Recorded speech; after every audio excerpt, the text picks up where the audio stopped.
situation, which I believe he is on. It's a deck that almost all of the Roanoke team has been playing, with the exception of Gerry Thompson, who's on his own iconic Shardless Bug.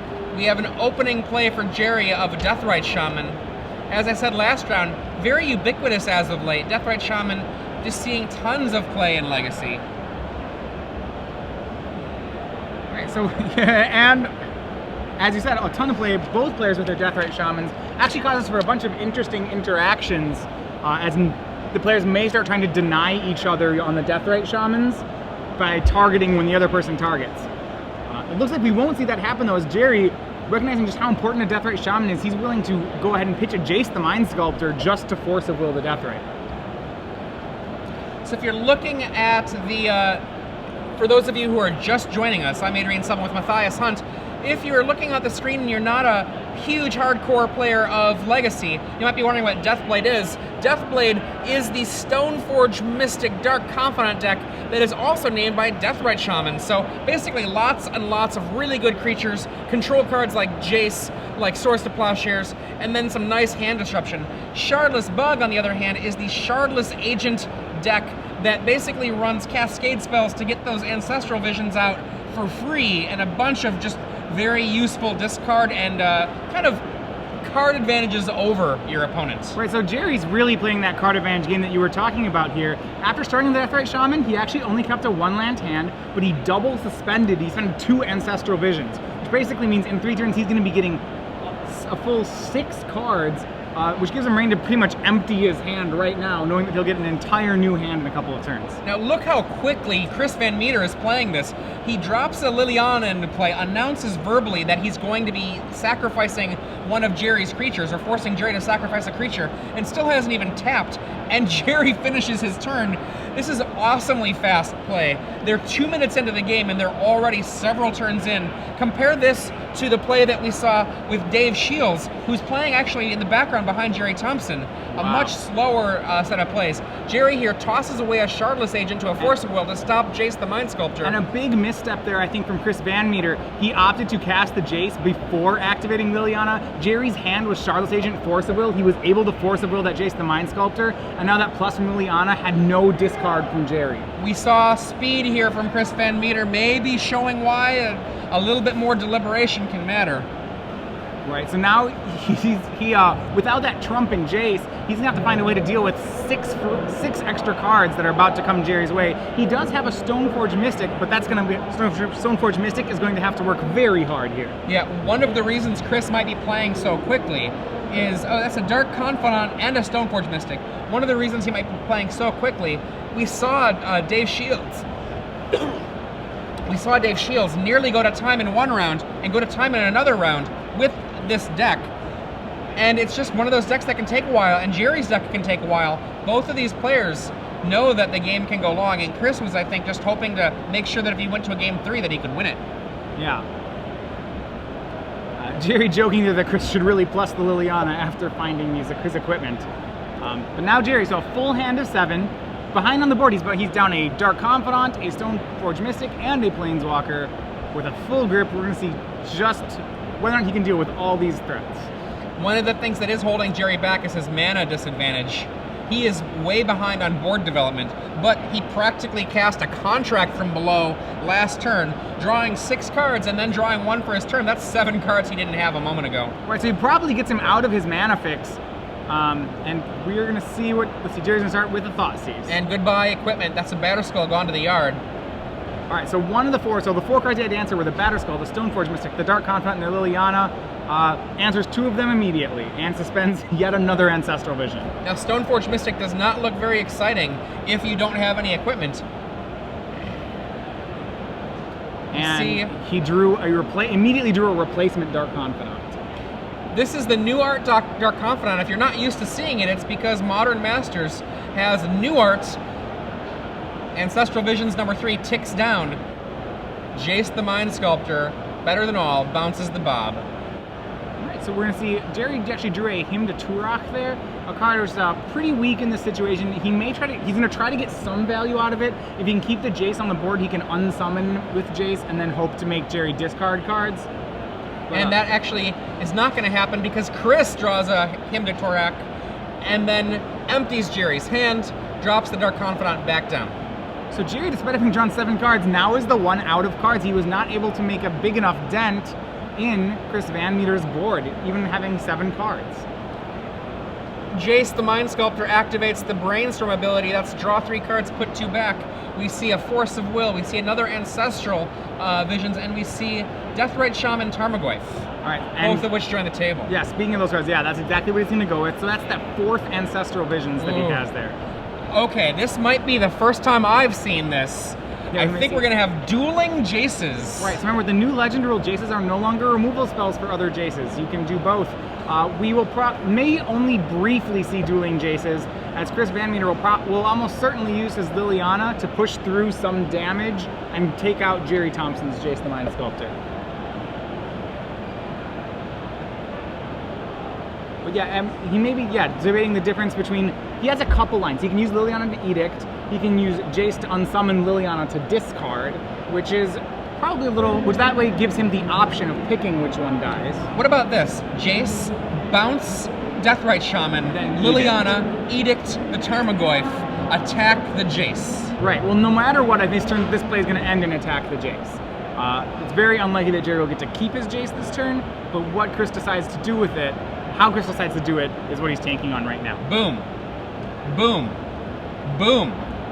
Gerry Thompson drew 7 cards in that turn a few turns ago, now nearly empty, suspends a new Ancestral Vision, lays a Deathrite Shaman empty-handed, but he will have 4 cards next turn.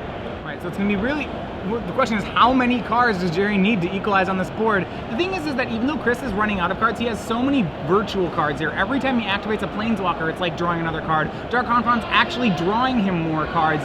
In a certain sense, he's keeping up every bit with Gerry's card advantage. One of the things I could imagine happening is he's going to do the Brainstorm, but I could imagine him bouncing with Jace, the Deathrite Shaman, and then using the +1 on the Lily to empty out the cards, but he goes for the Brainstorm instead.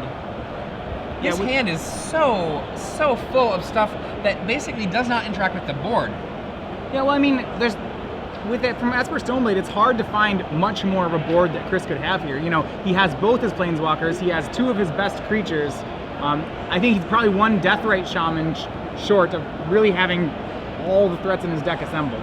Well, a 1 equipment would be nice. Right, but the Batter Skulls in the graveyards, he does still have an Umezawa's Jite left. If he gets time, and can't find another Stoneforge Mystic, he can always unsummon his own Mystic to go get the Jite if he needs to. 3 land, a Thoughtseize, and a Hymn to Torak in hand. Yeah. Well, he's probably going to get rid of the Thoughtseize. 2 go back. You have to imagine that cards will not stay in Gerry's hand very long. We may keep the Hymn because Hymn's still a 2-for-1.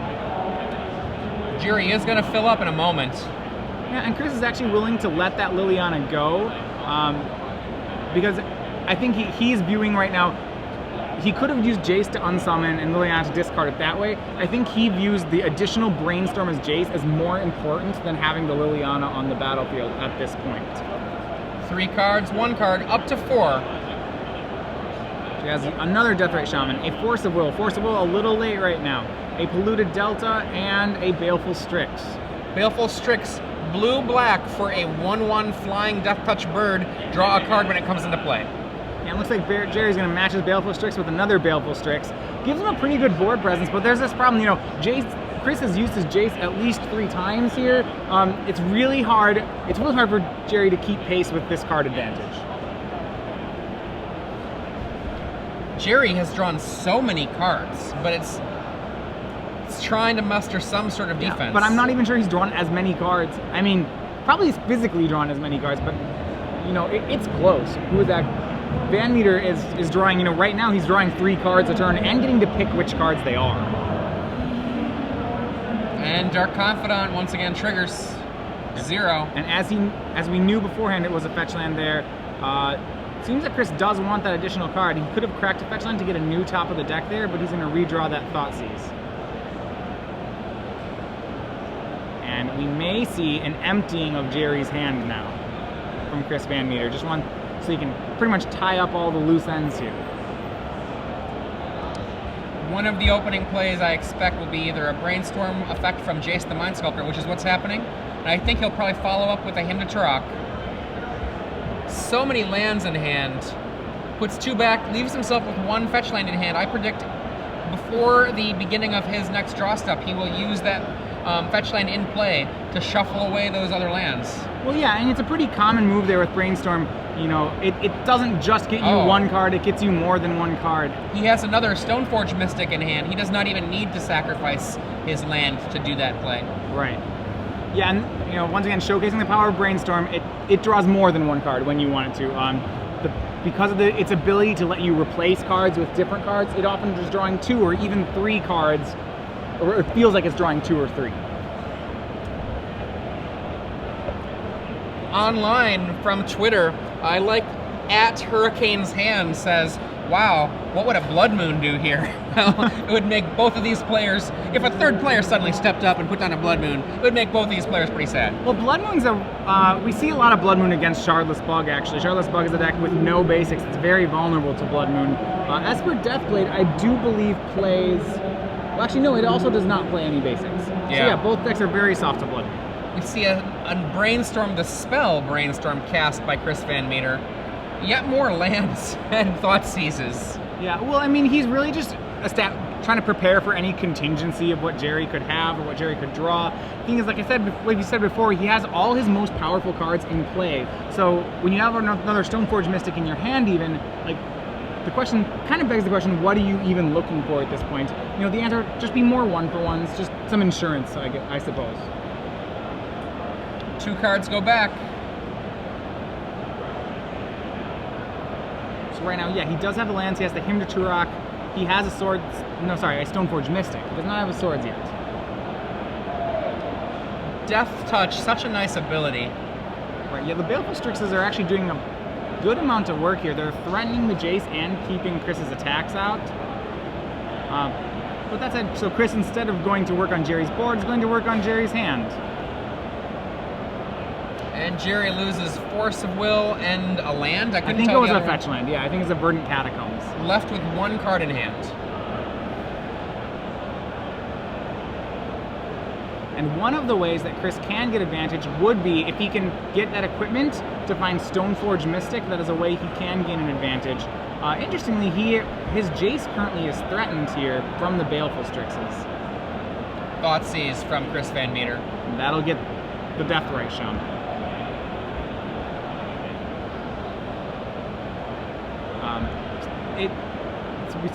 Yeah, we'll see a swing from Chris.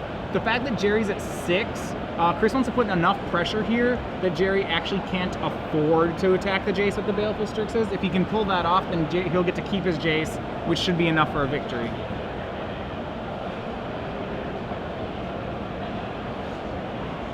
And Gerry contemplating how he wants to block on the attack. Going to 3 is certainly a dangerous place to be. It means the next attack is lethal. However, if he doesn't block with the Strixes, if he blocks with the Strix, he can save himself an extra turn, but that means he can't kill the Jace. He's in a little bit of a dilemma.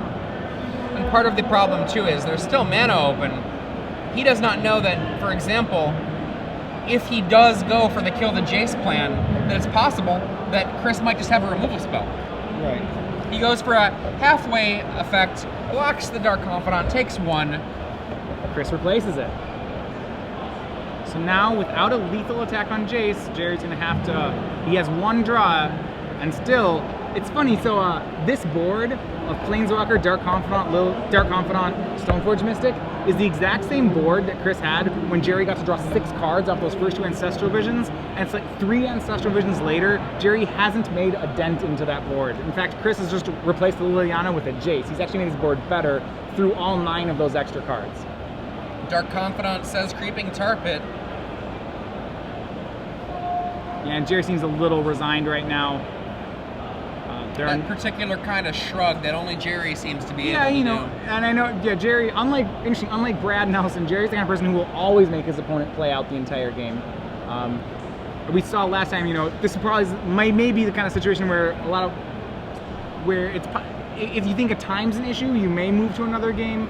But especially when you're a deck like Gerry's that has a lot of good card advantage, it's probably always correct to keep going on in a game. Well, another thing to think about too is early in this game, Chris VanMeter made what might be arguably a mistake based on playing very quickly. This match can go very long, and Gerry does not mind making Chris just finish things off. Gerry does not have to do anything like slow playing. He doesn't have to do anything sketchy. Yep. What he can do is just make him finish it out. All right, and he sees the GT, and that'll be enough for him. So first game does go to Chris VanMeter, as per Death Played.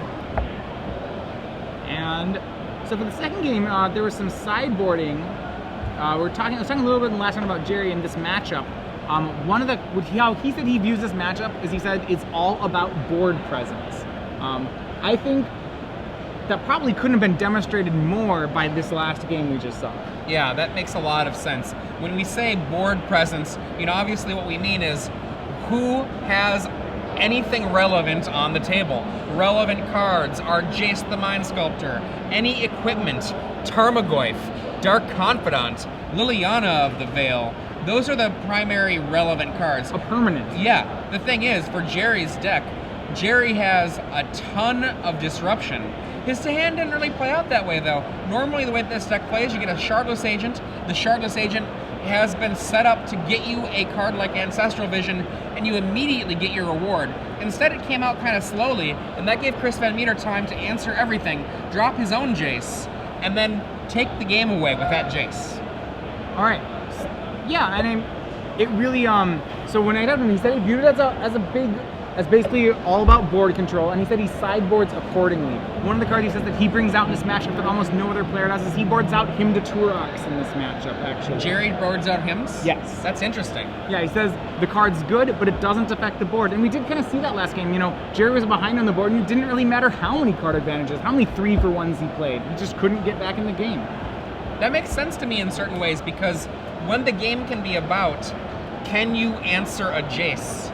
Let's pretend that they've had a Jace out for just 2 turns, and they've activated the 0 ability to draw 3 and put 2 back to Brainstorm twice. And then you draw the Hymn to Turock, and you're like, aha, I got back a little bit of card advantage, and then you say, well, go. Yeah, the only hymns that were really good that game were the ones that Chris VanMeter played after he had the Jace in play. He was using them to 2-for-1 to lock up the game, but then the game's not about the hymn, it's about the Jace. Yeah. So looking at the cards on Gerry's board that he'll use then, I would imagine, would be he has another Liliana of the Veil, and he has 2 Disfigures, which actually seem to put him, I would think, help him establish control over the board. That's really, really interesting. I think that you have nailed something on the head there. Looking at these other cards, you know what? I actually think Thoughtseize is a very powerful card in this matchup. Maybe I'm wrong. I know Gerry was talking about the board, but Thoughtseize comes in underneath a Dark Confidant and can stop a Dark Confidant from hitting the table. A turn on Thoughtseize seems really relevant in affecting the board, so I don't imagine, Gerry has 2 main, 2 sideboard. I can't imagine he's taking out all his Thoughtseizes. That said, I don't know if he's going to go up to 4, because I feel like it might be that after turn 1, he doesn't particularly want the card. He just wants that 1 Thoughtseize, which, depending on, I guess, what his philosophy on that is, we'll see some number of them in. That said, on Chris's side, he also can augment his board plan. Well, Chris, one of the things that he has to be aware of is that Path to Exile is a answer to Tarmogoyf that is better, actually, than Swords to Plowshares. There are usually 0, very rarely 1 basic land in a Shardless Bug deck. So Path to Exile is just straight up a improvement of Swords to Plowshares. Right, so, and because this game is about the board, if Chris views it that way, he'll probably board in this extra Path to Exile in addition to his other Swords to Plowshares. And he has a second Vindicate, 1 in the main, but a second Vindicate in the board. Remember, Vindicate can hit anything, so that includes a Jace the Mind Sculptor. We have a couple other options. He's playing 2 Meddling Mage and a Snapcaster Mage in his deck. He has a lot of removal. It'll be interesting to see which removal spells Chris thinks are relevant, and how many of them he wants to have. I also like the Snapcaster Mage in the board. And turn 1, Deathrite Shaman. Brainstorm, end of turn. Yeah, possibly digging for a Force of Will here, otherwise you usually wouldn't end step Brainstorm. And I don't believe he hits it, so that's going to get to survive. We do see a lot of other goods in Gerry's hand, though. We see Maelstrom Pulse, we see Shardless Agent, we see a Jace the Mind Sculptor, we see another Brainstorm, and it looks like a bevy of lands. So a little lacking on early game action, but he does have removal spells and card advantage right now. Baleful Strix.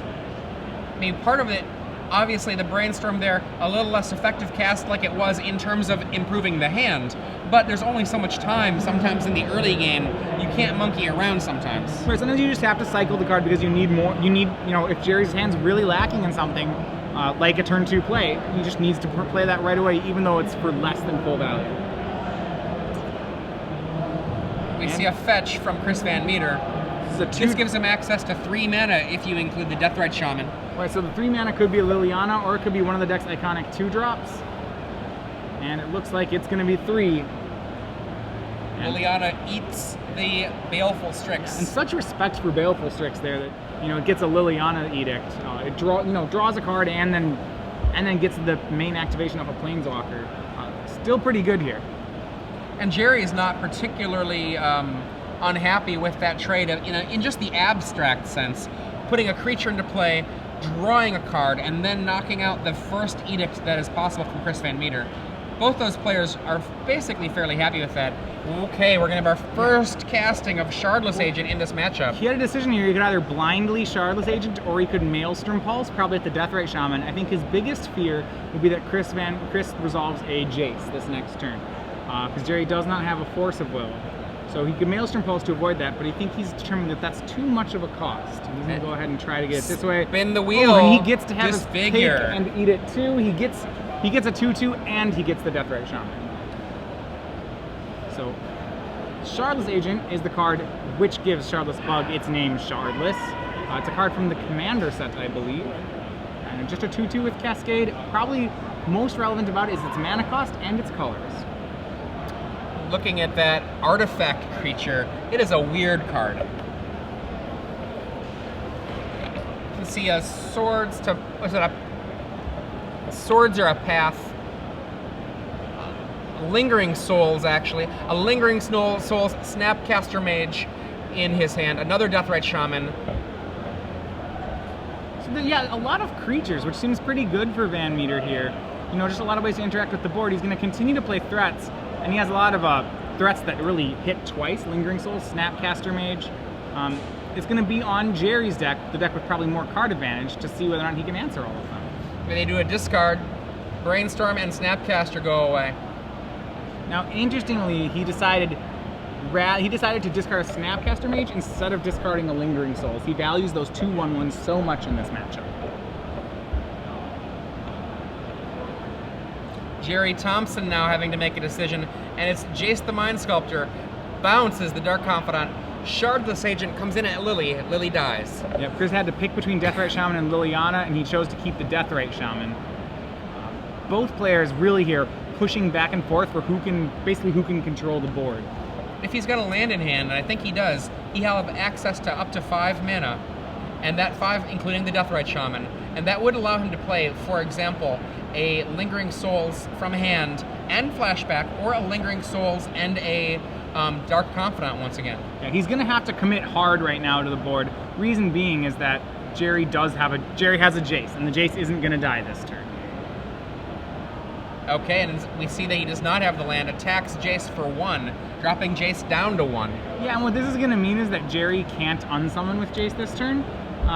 He's hoping to set up a board where these Lingering Souls tokens will take out the Jace. I think Chris probably feels that if he can take care of Jace, he'll be ahead here, but he has to do it relatively soon before Jace does something like find another Jace. Well, I mean, the total nightmare would be if Gerry used Jace to assemble Shardless Agent into Ancestral Vision. Exactly. The fact that both Brainstorm and Jace can do that is pretty threatening.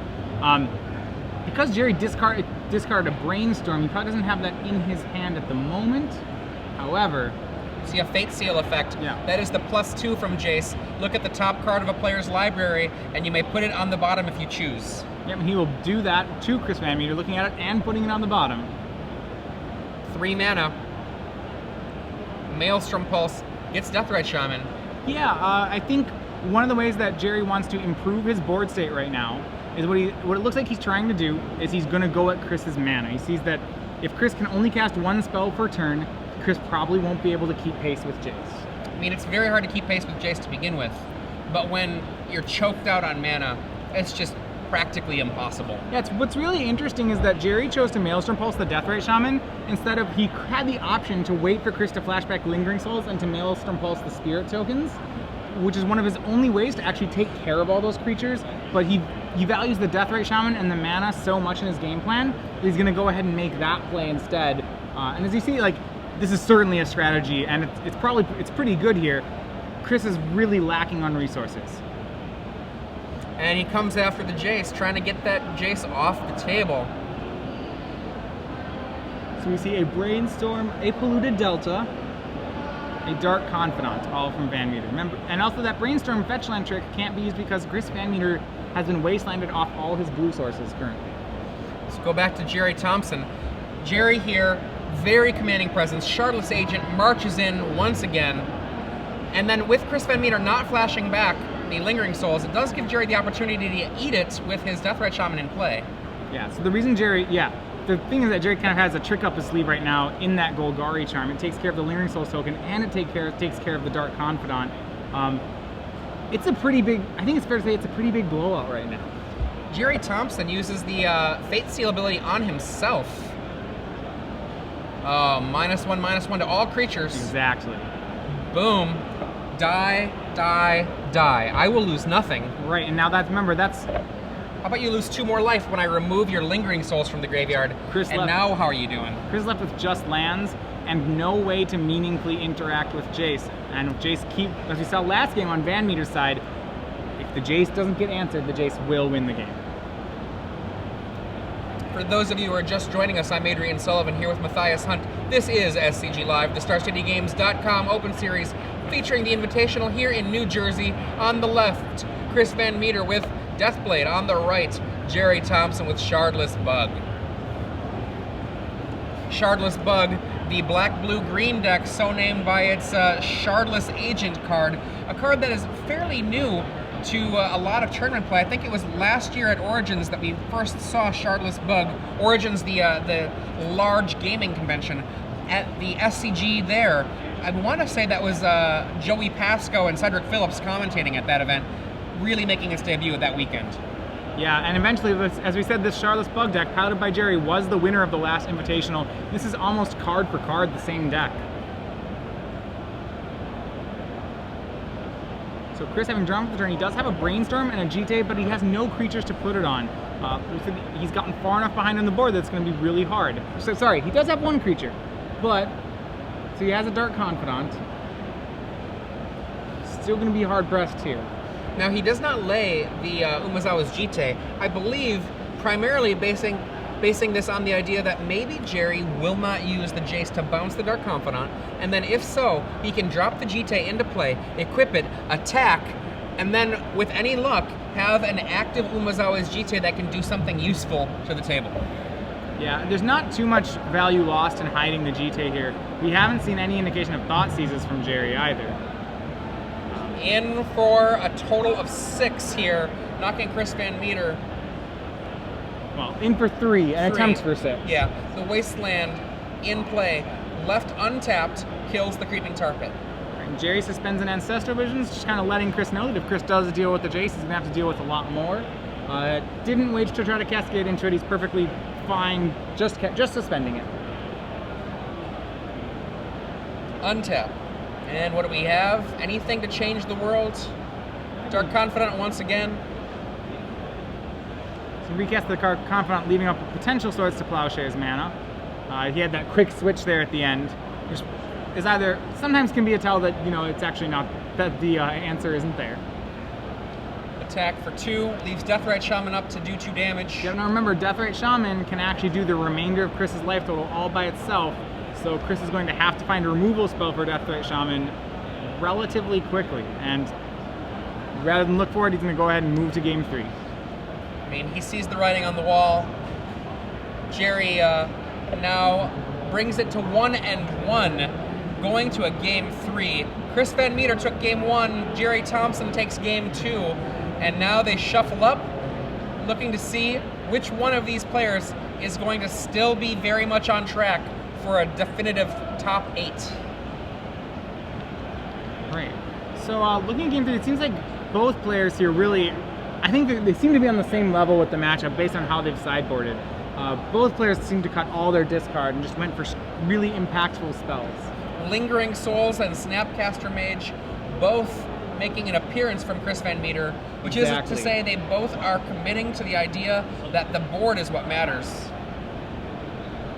Right. Both these decks play a large discard suite, mainly so that they can compete with the combo decks of the format. But that said, because these aren't combo decks, you'll see a lot of that get boarded out. Even though the cards like Hymn to Turok have the potential for a straight 2-for-1, because things other than cards in hand matter, it just seems like that they need to pay attention to other things. They don't really have time to make those kind of plays. One of the things about Legacy that I find very interesting is that you end up having a collection of cards of various different ages, all making appearances. There was a time when Tarmogoyf was new. Tarmogoyf has not been new since a very long time, about 10 years now. And then a card like Brainstorm's been old for a while. That first making an appearance, I want to say, in Ice Age.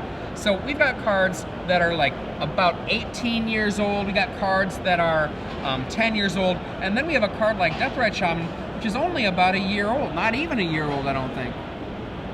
Yeah, so it's really this mishmash of a bunch of cards from different eras all together. Usually I'd say it's a test to be playable in Legacy, it's a test in efficiency. Most of the Legacy playables all cost 1 and 2 mana. Yeah, there are these strange moments where you have a card that costs more. Chris VanMeter's sideboard, for example, includes 1 Supreme Verdict. But the Supreme Verdict, you would not probably have seen a Wrath of God in that slot. Supreme Verdict does a lot of things in his sideboard, potentially even for this matchup, though I'm not sure that it would show up, where it's both a blue spell for the Force of Will that you might have. He has Force of Will in his sideboard, but also the uncounterability means that when you're dealing with a deck that might put some pressure on the table and then use that moment of, fragility in your life total, just say, no, 1 counter spell, and now you're dead. Supreme Verdict says, no, you can't counter me, and so I'll wipe the board. Yeah, Wrath of God hasn't seen play in Legacy for a long time, mostly because it's just a little too expensive for what it does when the decks are this efficient. You do see Supreme Verdict see play a little bit. It's a nod that, well, Wrath of God is pretty inefficient, but if you're gonna play one, if you're gonna go that direction, then you definitely want it to resolve. Thank you to Baron Sengir, who reminds me of my rounding error. I rounded 6 up to 10. Tarmogoyf, only 6 years old. Okay. Able to go to kindergarten, not looking to go to 4th or 5th grade. All right, so for our third game, we have Chris VanMeter on the play here, which seems to be more relevant. We may see a couple sideboard differences. It seems to be more relevant because Gerry has, as you were talking about, cards like Thoughtseize. On the draw, it might be that Gerry doesn't have time for that kind of card. He has, though, it looks like boarded in his Nile Spellbombs. Nile Spellbomb is an interesting card because he did see a Snapcaster Mage, right. So there is some value to actually using it. There are Deathrite Shamans in the mix here, so there's value in using it in that way as well. Right, and he has Lingering Souls, which obviously won't hit if once the Nile Spellbomb is in play. Chris can play around that by hanging on to priority. But that said, 5 mana is a lot in Legacy. One of the things that Chris has in return, a similar card, Relic of Progenitus, which actually has a lot of value because he's fighting against Tarmogoyf. Tarmogoyf, one of those cards that really does not like Relic of Progenitus. Yeah, I mean, a lot of the graveyard, it's interesting because Tarmogoyf actually has lost a little bit of value recently in Legacy because there's so much more graveyard hate now. That's mostly, somewhat thanks to Relic of Progenitus, but really mostly thanks to Deathrite Shaman and cards like Rest in Peace. Now that Tarmogoyf's not great, it's still a very good card, but it's not always the giant creature you want it to be. It's interesting because a lot of the decks that are not, well, let's actually back up a second. Tarmogoyf has kind of become the newfangled Urnam Djinn, which is to say, sure, it's got green mana and its casting cost, but usually you're seeing it in blue decks. Right. Usually you're seeing it in black decks. the decks that are more base green are often not running Tarmogoyf in Legacy. If you have a lot of green mana, you're probably better off running Scavenging Ooze. If it's a 2-drop that's really big, it also deals with graveyards. Doing something matters a lot. In a deck like Shardless Bug, what Tarmogoyf does is it provides a body that can attack and a body that can block, which is exactly what it needs to do. A lot of decks don't need those things, though. We go to turn 2. Turn 1, there was an Ancestral Visions from Gerry Thompson. Chris VanMeter lays a second land. He's got all 3 colors of his deck right there at access. All right, so VanMeter's on 6 cards, so he's already down 2 cards on Gerry. When that Ancestral Visions, there's also be down at least 4 cards, so he has to make these turns count.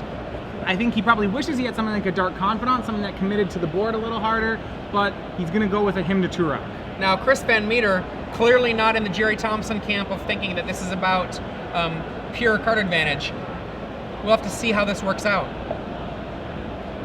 Card draw and card discard are very different effects. Right, so that Hymn to Turok hits a Bayou and a Disfigure.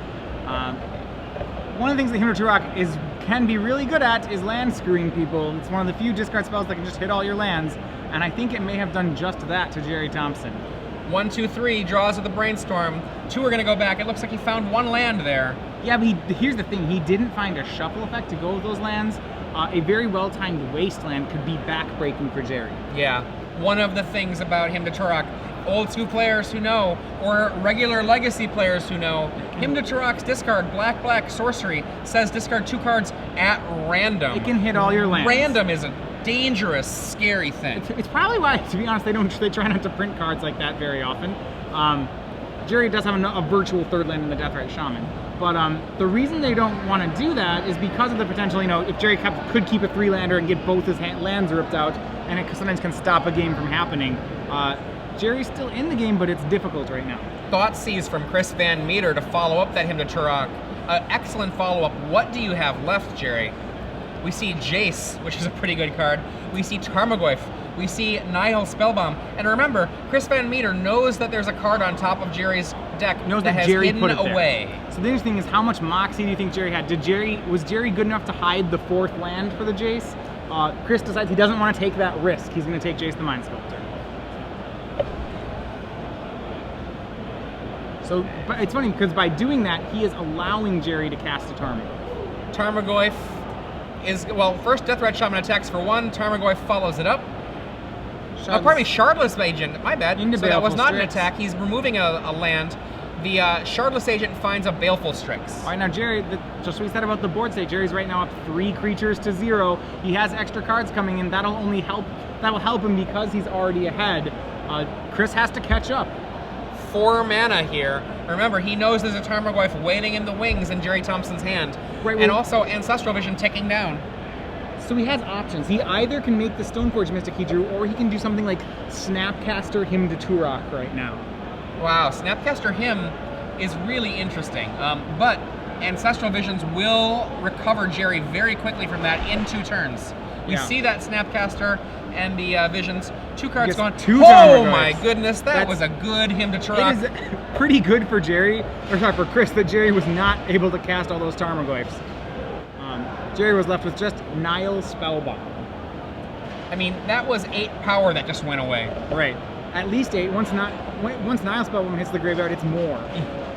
We see the Nihil Spellbomb join the table. A black mana is available, so Gerry, if he wanted to, could just dig a little bit deeper and find some stuff. Tax for 3, and there's a Shardless trading with a Snapcaster Mage. Right. Chris trying to preserve his life total. He wants to have... He's trying to set himself up, I think, for something like, if he can top deck a Jace the Mind Sculptor here, that would be real. That will help him get enough cards so he can make a board presence. He does have Stoneforge Mystic in hand, and actually he has Batterskull in hand, naturally drawn. He's going to go ahead and just make that. There's a Germ. Now our Germ token there, 0/0. Earlier today on our conversation online on hashtag SCGINVI, a lot of people said that if they could be a card token, because the winner of the Invitational gets to be featured on the Star City Games art card token, a lot of people said they wanted to be a Germ. Right, now, so one thing that Chris doesn't know, but it's unfortunate for him, do you remember the last card that's in Gerry's hand right now? Something awesome? It's a Maelstrom Pulse. Ouch. Which is it's a pretty good card to have when your opponent taps out 5 for a Batterskull. It's actually one of the only cards in Gerry's main that could take care of this problem. Gerry gives Chris a little look while he's talking to him, and just, I've seen that look before. It's the look of somebody who feels pretty good about where he's at. Boom. At that point, I would ask my opponent, I would say, the germ or the batter skull? The answer is the batter skull. Online, I've actually had a lot of batter skulls live because somebody misclicked on the germ. Clicked on the germ. Okay, back to Chris VanMeter. Empty board, 2 cards in hand, facing down a Deathrite Shaman and a Baleful Strix. And in a few turns, if this game continues, Gerry will draw 3 more cards. Now, Gerry did say this game was about what was on the board, not what was in the hand. When you draw 3 cards, you get the opportunity to drop more stuff onto the board.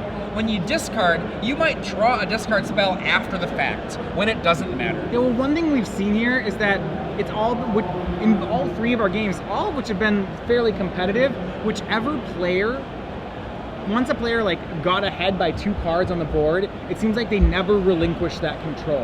And and it doesn't matter, Gerry keeps control by playing Ancestral Visions. Chris does it, with Equipment and Dark Confidant, and it seems like it doesn't really matter how they're doing it. What matters is that they are doing it. I think we're gonna see a land Jace.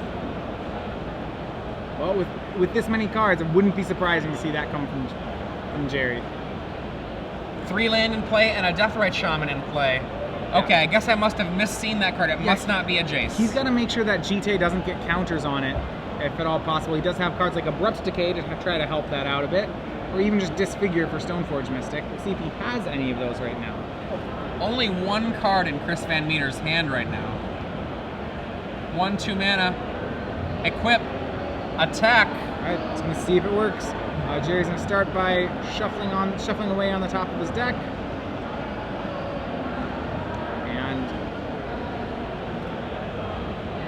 We'll see what he tries to get here, whether he has the answer in hand or whether he's digging for it. Passes his deck back, 2 mana, Abrupt Decay. Goodbye Umezawa's Jite. Alright, and now, so Gerry there with the answer. That was one of Chris. So Chris, it seems like he's not able to actually get enough. He's not able to establish enough cards to deal with what Gerry's doing, so he kind of has to try to do is find a trump card. I think Jite was the best shot he had at a trump card, but it didn't trump right now. Gerry did have the removal spell for it. End of the turn, Gerry does a little ding with the Deathrite Shaman. Take 2. Chris goes down to 8. Yeah, and Gerry, he's just going to chip away, I think, at this point. He can do 3 a turn between Deathrite Shaman and Baleful Strix, and with the extra cards he has and the removal he has, it's going to be pretty hard for Chris VanMeter to deal with it. Nile Spellbomb removes Chris VanMeter's graveyard and draws a card. Gerry drops a Jace. It's possible he might have had that Jace in hand earlier, but he wanted instead, rather than to drop it, he instead wanted to just make sure to kill that Jite. Right, so the equipment are really the trump cards in VanMeter's deck, but we already have the Batter Skull was Maelstrom Pulse, the Umezawa's Jite was Abrupt Decayed. Chris is going to try to look for a way to still find something that pulls him back in. He does not look hopeful about it. I think I see a Vindicate. Right. That's good against the Jace. However, his life total rapidly diminishing, only 7 life remaining. Deathrite Shaman in play.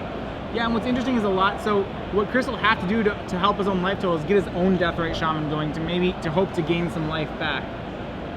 Remember, a lot of his cards that help close out the game are cards like Dark Confidant. Those cards are not very helpful right now because of the low life situation that he's in.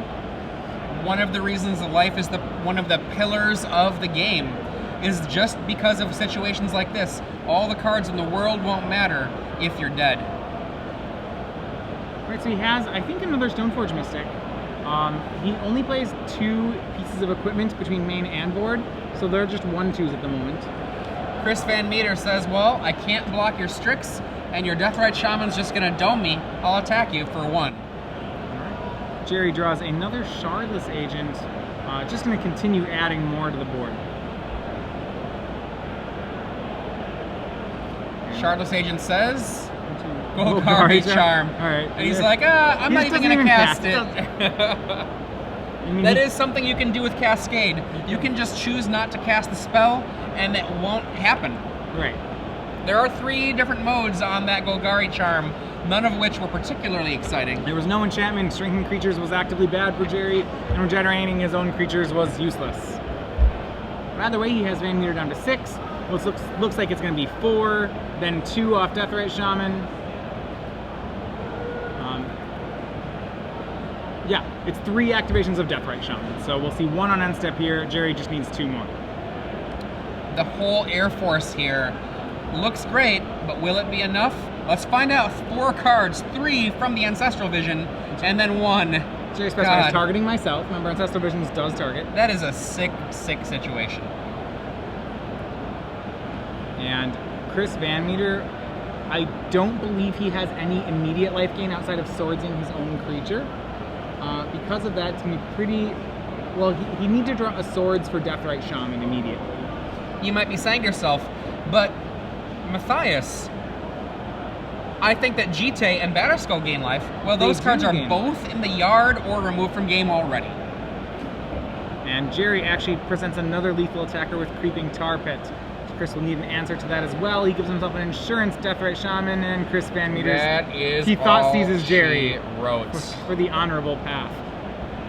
I kind of wonder, when it comes down to this,